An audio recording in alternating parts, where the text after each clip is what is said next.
எப்படி நான் நன்றி சொல்வேன்.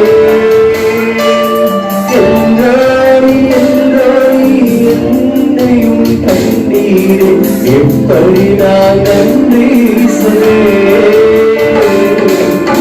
நன்றி நன்றி ஐயா, நன்றி ஐயா, நன்றி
ఇది చాలా దైవ నియమమైనది, దైవభక్తితో కూడిన కార్యక్రమంగా మనం జరిపించాలి.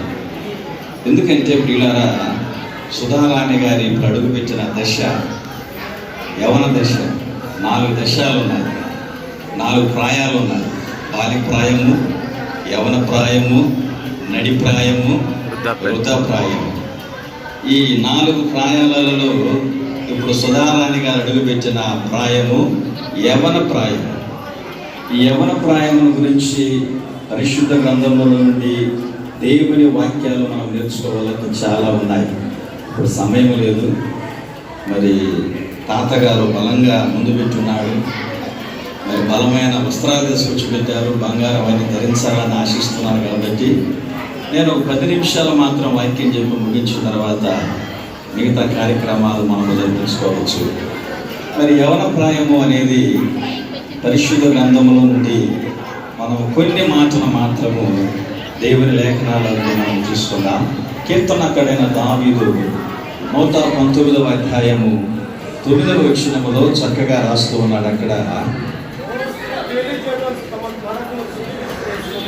యవనస్తులు దేని చేత తమ నడతను శుద్ధి చేసుకొందురు, నీ వాక్యమును బట్టి దానిని జాగ్రత్తగా చూచుకోవట చేతనే కదా. దేవునికి స్తోత్రాలు. పిల్లలా గమనించాలి మాట. మొదటిగా యవన ప్రాయములో ఉన్న అడుగుపెట్టిన ఈ బిడ్డ పవిత్రపరచబడాలి. సుధారాణి వింటున్నావా దేవుని వాక్యం? నేను చెప్పే తెలుగు నీకు అర్థమవుతుందా? Very good. ఈ యవన ప్రాయంలో అడుగుపెట్టిన ఈ బిడ్డ ప్రతి యవనస్తులు కూడా వారి యొక్క జీవితము ఇప్పుడు ఎంతో పవిత్రపరచబడి జీవించవలసిన జీవితం ఇది. ఎక్కడైనా మన భారతదేశంలో కాదు, ప్రపంచ యావత్తులో కూడా బాల్యప్రాయంలో నుంచి యవన దశలోకి వచ్చిందని చెప్పి అమ్మాయిల గురించి చెప్తారు, కానీ అబ్బాయిల గురించి చెప్పారా? ఎందుకు చెప్పినట్టు నువ్వు చెప్పరు. ఎందుకంటే పిల్లారా, స్త్రీలకు పురుషులకు దేవుడు ఒక ప్రత్యేకత ఇచ్చాడు. స్త్రీలనే దేవుడు అన్ని విధాలలో గణపరుస్తున్నాడు. స్త్రీ జీవితాన్ని, స్త్రీ పాత్ర కుటుంబానికి, సంసార జీవితానికి, వంశానికి, ఇంటి పేరుకు, తల్లిదండ్రులకు, సంఘానికి, దైవజనులకు, దేవునికి ఘనమైన పాత్ర తెచ్చేది, ఘనత తెచ్చేది. బైబిల్లో అనేక సందర్భాలలో ఆ స్త్రీని గురించి మాట్లాడుతుంటున్నప్పుడు దేవుడు ఘనపరిచి ఆ బాధ్యతలు అప్పగించినట్లుగా మనం పరిశుద్ధ గ్రంథంలో చూస్తూ ఉంటున్నాం. కాబట్టి ఈ సుధారాణి జీవితంలో యవన దశలోనికి అడుగుపెట్టిన ఆ బిడ్డ జీవితము ఇది మొదలుకొని పరిశుద్ధంగా జీవించాలి. తల్లి గర్భంలో నుండి పుట్టిన తర్వాత 11 ఏళ్ళు 12 ఏళ్ళు వచ్చాయి. ఎన్నేళ్ళు? 11 ఏళ్ళు వచ్చాయి. తల్లి గర్భములో నుంచి పుట్టిన తర్వాత 11 ఏళ్ళు పెరిగిన జీవితం ఒకటి, ఇక మీదన జీవించబోయే జీవితం ఒకటి. ఇన్ని దినాలు ప్రవర్తించిన ప్రవర్తన వేరు, ఇక మీదట ప్రవర్తించబోయే ప్రవర్తన వేరు. ఆ ప్రవర్తన గురించి, ఆ నడవడికల గురించి, ఆ శుద్ధీకరణ గురించి పరిశుద్ధ గ్రంథంలో దావీదు అంటాడు, యవనస్తులు దేని చేత తమ నడకను శుద్ధిపరుచుకుందరు. దేని చేత ఈ భూమి మీద బాడీ స్ప్రే ద్వారా, సెంటు వల్ల, డ్రెస్ వల్ల, అలంకారం వల్ల, మనం చేసే నైవేద్యాల వల్ల, బలుల ద్వారా, దేని ద్వారా శుద్ధీకరణ జరగదు. ఆ నైవేద్యాలు, బరులు అర్పించే దినాలు ధర్మశాస్త్ర కాలంలో ముగించబడ్డాయి. కానీ ఈ కృపకాలంలో శుద్ధీకరణ చేయబడేది దేని ద్వారా అంటే దేవుని వాక్యమును జాగ్రత్తగా చూసుకోవడం వల్ల. ఆ కీర్తనకారుడైన దావీదు మొదటి అధ్యాయము 3వ వచనములు ఏమంటాడంటే, దివారాత్రములు దీనిని ధ్యానించువాడు ధన్యుడు.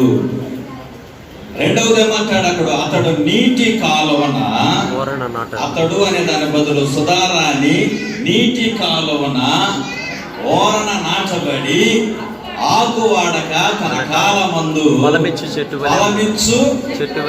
వలె. దేవుడికి ఒకసారి స్తోత్రం చెప్పండి, అర్థమైన వాళ్ళు మాత్రము. ఈ బిడ్డ మొక్క ఇప్పుడు మొక్కలో ఉంది. ఈ మొక్క చెట్టు ఉంది, చెట్టు పండ్లు కాస్తుంది. ఆ పండ్లు అనేకులు తినేటట్లుగా ఆశీర్వాదకరంగా మార్చబడును గాక. ఆమేన్. నేను చెప్పలేమండి, నేను ముగిపోతాను, ఇంకోసారి గట్టిగా చెప్పండి. అందుకే అన్నాడు, దివారాత్రములు దీన్ని ధ్యానించువారు ధన్యులు. యవన ప్రాయములో దేవుని వాక్యము ధ్యానించడము యవనస్తులకి చాలా అవసరం. ఈరోజు చాలా మంది అనుకుంటారు, యవన కాలంలో దేవుని వాక్యం ఎందుకు చదవాలా, ఎందుకు ప్రార్థించాలా, ఎందుకు మందిరానికి వెళ్ళాలని చెప్పి కొంతమంది ఊహలలో, ఆలోచనలలో, తలంపులలో రకరకాలుగా ఆలోచించి వారి భవిష్యత్ కాలాన్ని పాడు చేసుకుంటున్నారు. ఆ విలువైన జీవితము, ఆ యవన ప్రాయము విలువైనది కనుక విలువైన జీవితాన్ని భంగం చేసుకుంటున్నారు. భంగమ కాకుండా భాగ్యవంతులుగా మార్చబడాలంటే దేవుని వాక్యము చెప్పబడుతూ ఉంటుంది. ప్రియులారా, దేవుని వాక్యమును, పరిశుద్ధ గ్రంథమును దివారాత్రములు చదవగలిగితే, ప్రతి ఉదయాన చదవగలిగితే, మధ్యాహ్న కాలము, రాత్రి వేళ చదవగలిగినట్లయితే ఆ వాక్యము వారి భవిష్యత్ కాలాన్ని ఎలాగ చేస్తుందంటే, నీటి కాలములో చెట్టు నాటబడితే అది ఎండ వచ్చినా వరద వచ్చినా దేనికి వెంట చెందకుండా, భయపడకుండా అది ఫలించి ఫలాభివృద్ధి చెంది అనేకులకు ఫలమిచ్చే చెట్టుగా ఏ రీతిగా మార్చబడుతుంటుందో ఆ రీతిగా వారి భవిష్యత్ కాలము కూడా, వారి జీవితము కూడా, రాబోయే దినములలో భవిష్యత్ కాలంలో కూడా వారి వంశావళిని దేవుడు ఆశీర్వదకరంగా మార్చబడి ఉన్నాడు. స్తోత్రం చేద్దామా? రెండవ పాయింట్ ఏమో అవసరమైందంటే, మొదటగా దేవుని వాక్యాన్ని జాగ్రత్తగా చూసుకోవాలి. రెండవది దేవుని వాక్యాన్ని చదవాలి. మూడో విషయాన్ని మనం వచ్చామంటే, దావీదు కీర్తనకారుడు రాస్తూ ఉంటున్నాడు 144వ అధ్యాయము 12వ వచనము మనం చూసినట్లయితే సహాయం చేయండి. కీర్తన గ్రంథము 112వ అధ్యాయము 148వ అధ్యాయం 12వ వచనము. 145 12వ వచనం, 148 12వ వచనం, సారీ 148 12వ వచనం. ఎవరు? కీర్తన గ్రంథము 48వ అధ్యాయము 12వ వచనం.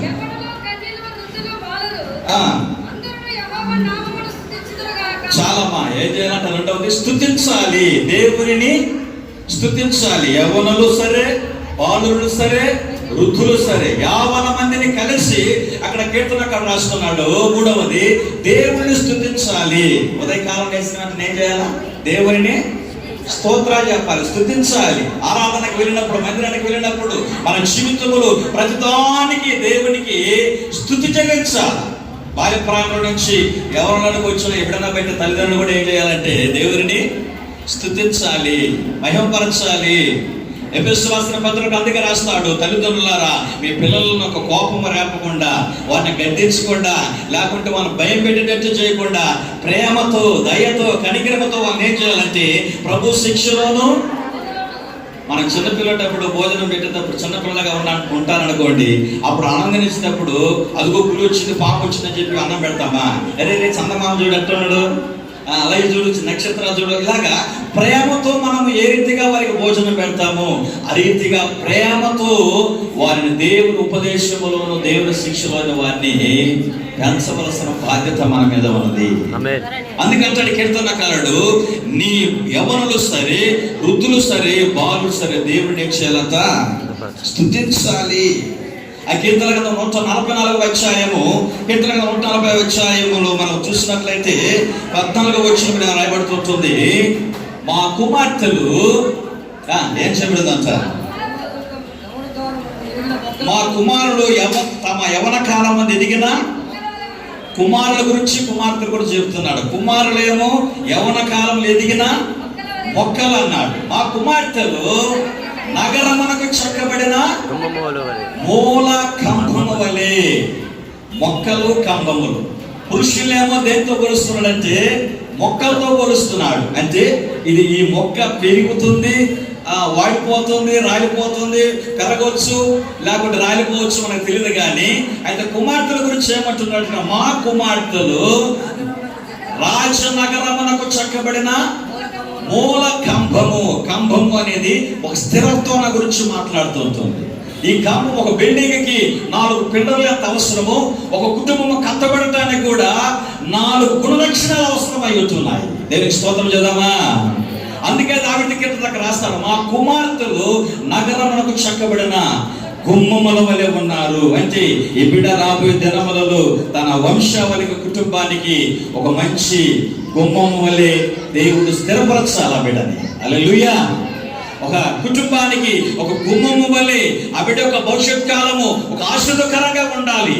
అలాగా ఉండాలంటే దేవుని వాక్యాన్ని మొదటగా ప్రతిరోజు దానిని ధ్యానించాలా, ఆరాధన చేయాలా, దేవుని స్తుతించాలా. మూడవది దేవుని వాక్య భాగంలో మనం చూసినట్లయితే ప్రియులారా, నేను ఆ వాక్యం మాత్రం చెప్పి నేను ముగించేస్తాను. మొదటి కొరింథీయులకు రాసిన పత్రిక కీర్తన గ్రంథం 128వ అధ్యాయం 3వ వచనంలో ఏమంటాడంటే, 128 3వ వచనము, ఒలీవ మొక్కల వలె ముందు అన్నాడు. ఆ కీర్తనకారుడైన దావీదు 128వ అధ్యాయం 3వ వచనంలో ఏమని రాస్తాడు? యెహోవా యందు భయభక్తులు కలిగి ఆయన త్రోవలు నడుచువారందరూ ధన్యులు, నిశ్చయముగా నీ చేతుల కష్టార్జితం అనుభవిస్తూ అని చెప్పుకుంటూ రాసుకుంటూ 3వ వచనం వచ్చిన తర్వాత, నీ పిల్లలు నీ బల్ల చుట్టూ ఒలీవ మొక్కల వలె. దావీదు కీర్తనకారుడు అంటాడు, నేనైతే నా దేవుని మందిరంలో పచ్చని ఒలీవ మొక్క వలె ఉన్నాను అన్నాడు. యేసయ్యకి స్తోత్రం చేద్దామా? హల్లెలూయా. స్తోత్రం చేద్దామా? కీర్తనకారుడైన దావీదు రాసిన ప్రతి మాట కూడా ఆ యవన దశను అనుభవిస్తూ రాస్తూ ఉన్నాడు. ఆ యవన కాలంలో ఉన్న వారి జీవితాన్ని గురించి ఎందుకు ప్రభు రాశాడంటే, యేసయ్య కూడా మానవుల యొక్క పాప పరిహారార్థ నిమిత్తం బలియాగం చేయబడినది కూడా యవన కాలమే. ఆడ నిండు 33 సంవత్సరం యవన దశలోని మానవులందరి పాప పరిహారార్థం నిమిత్తము ఊరి వెలుపుల గవిని వెలుపుట ఆయన బలియాగం చేయబడ్డాడు. ఎందుకు తెలుసా? యవన కాల జీవితము దైవ దృష్టిలో విలువైనది కాబట్టి. యేసయ్యే తన యవన ప్రాయములో పరాన్ని అర్పించుకున్నప్పుడు మన జీవితంలో కూడా యవ్వన ప్రాయములో దేవునికి సమర్పించబడాలి. రోమీయుల పత్రిక 12వ అధ్యాయము 1వ వచనం రాయబడినట్టుగా సజీవ యాగముగా మీ దేహమును మీ దేవునికి సమర్పించుకోండి అని అంటాడు. రోమీయుల పత్రిక 12వ అధ్యాయం 1వ వచనం రాస్తూ సజీవ యాగముగా, మృతమైనది కాదు.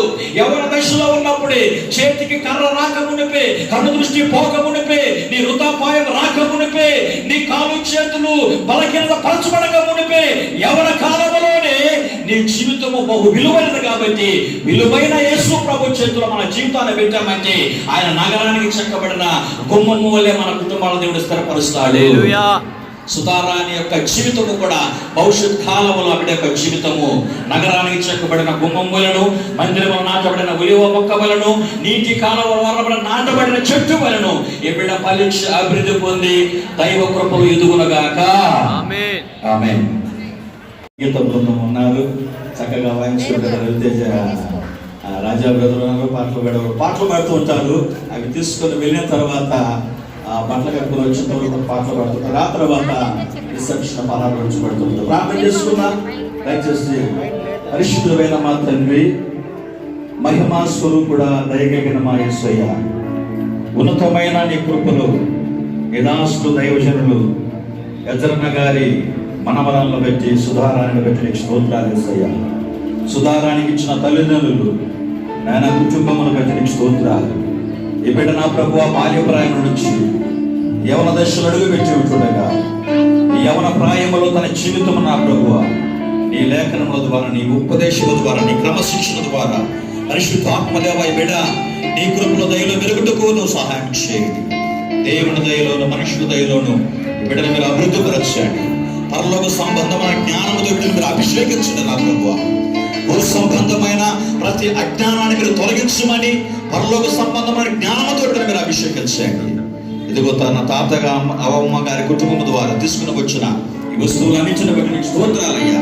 ప్రతి వస్తువును మీరు పరిశుద్ధపరచమని, తీసుకుని వచ్చిన బిడ్డలని, కుటుంబాన్ని మీరు దీవించండి. వచ్చిన బంధువర్గాన్ని, దైవ సేవకులని, రక్త సంబంధికులని, సంఘస్థులని, యావన మందిని మీ కరములో సమర్పించుకుంటూ ఇక ముందు జరగబోతున్న కార్యక్రమం అంతట్లో కూడా నీ సన్నిధిని, నీ ప్రభావమును, నీ మహిమను తోడుగా వచ్చి ఘనత, మహిమ, ప్రభావాలు పొందుకోమని మా రక్షకుడి మోక్షకుడైన యేసు క్రీస్తు నామములో ప్రార్థించి అడిగి వేడుకుంటున్నాము తండ్రి. మన పరమ తండ్రి అయిన దేవుని ప్రేమ, కుమారుడైన యేసు క్రీస్తు వరకు దివ్యమైన కృప, పరిశుద్ధాత్మ దేవుని యొక్క సహవాసము సన్నిధి కుడి వచ్చిన బిడ్డలందరికీ, యవన ప్రాయములకు వచ్చిన సుధారానికి వారి కుటుంబానికి సదాకాలము తోడయుండి కాపాడునగాక. ఒకసారి 2 చేతుల పైకి